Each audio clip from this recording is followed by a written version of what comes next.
Hello friends, இன்னைக்கு நம்ம இங்கிலீஷ்ல பேசலாங்கிற நிகழ்ச்சியில புதுசா என்ன பார்ப்போம். அதுக்கு முன்னாடி கொடுத்த ஹோம் ஒர்க்ஸ்லாம் முடிச்சிருப்பீங்கன்னு நினைக்கிறேன். நிறைய சென்டென்சஸ் ஃப்ரேம் பண்ணிட்டு இருக்கீங்க, பேசிட்டு இருக்கீங்கன்னு நினைக்கிறேன்.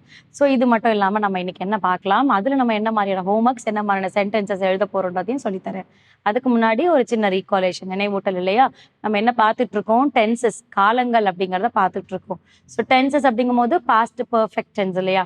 ஸோ இந்த பர்ஃபெக்டா இருக்கக்கூடிய விஷயத்த எப்படி கரெக்டா திருத்த இல்லாம சொல்றது அப்படிங்கறதான்.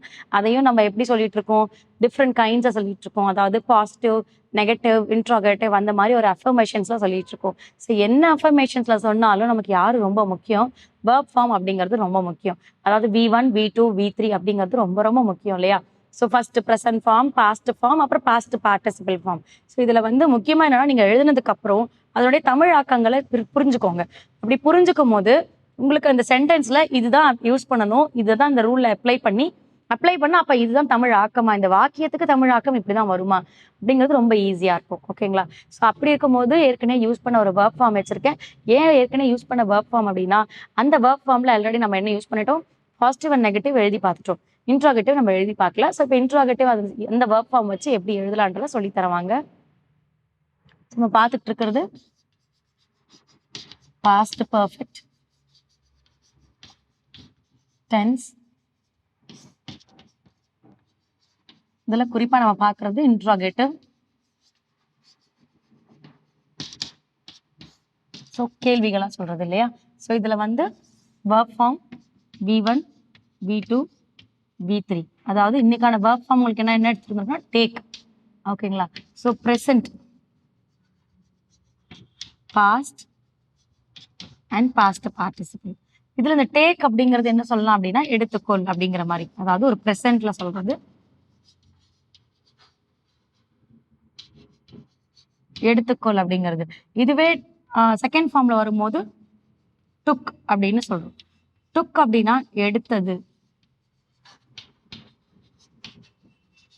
இதுவே V3 வரும்போது டேக்கன், அதாவது எடுக்கப்பட்டது. அப்ப மூணுத்துக்குமே வித்தியாசமா இருக்கு இல்லையா? டேக், டுக், டேக்கன்.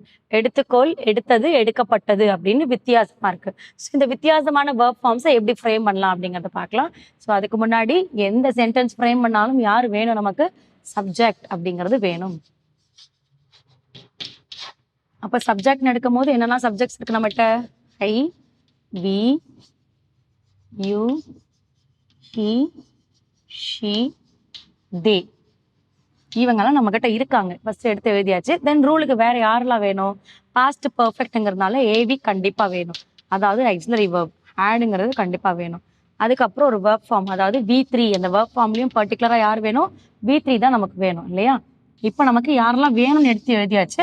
வேணுங்கிறத வச்சு எப்படி நம்ம பாஸ்ட் பர்ஃபெக்டை வச்சு பாஸ்ட் பர்ஃபெக்ட்ல இன்ட்ராகேட்டிவா எப்படி ரூல் ஃப்ரேம் பண்ணலான்னு பார்க்கலாம். ஸோ ஹேட் பிளஸ் என்ன வரும்? ஹேட் கூட நமக்கு ஹேடுக்கு அப்புறம் சப்ஜெக்ட் வரும் இல்லையா? Had plus subject plus V3.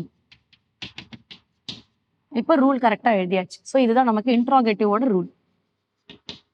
இன்ட்ராகேட்டிவோட rule இதை நம்ம எக்ஸாம்பிளா எழுதுறோம் அப்படின்னா, எக்ஸாம்பிள் அப்படின்னு வரும்போது ஃபர்ஸ்ட் வந்து ஹேட், அதுக்கப்புறம் சப்ஜெக்ட். ஹேட் கூட சப்ஜெக்ட் எழுதும் போது எனி சப்ஜெக்ட் நீங்க இருக்கக்கூடிய ஐ, வி, யூ, தே அப்படின்னு எழுதிக்கலாம்.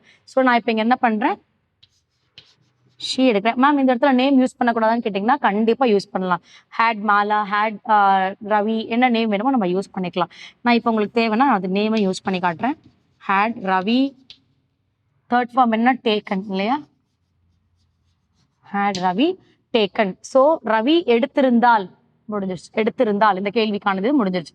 இது நான் வந்து கண்டினியூ பண்ண நினைக்கிறேன் அப்படின்னா, அப்போ had Ravi taken his document, இல்ல டேக்கன் ஹிஸ் பேப்பர், இல்ல டேக்கன் ஹிஸ் ஆப்ஜெக்ட், இல்ல எனிதிங் டு பி.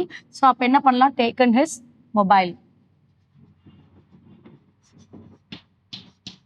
அப்படிங்கிறது. அப்ப என்ன அர்த்தம்? ரவி வந்து அவனுடைய மொபைலை எடுத்திருந்தால் அப்படிங்கிற மாதிரி ஆயிடுச்சு இல்லையா?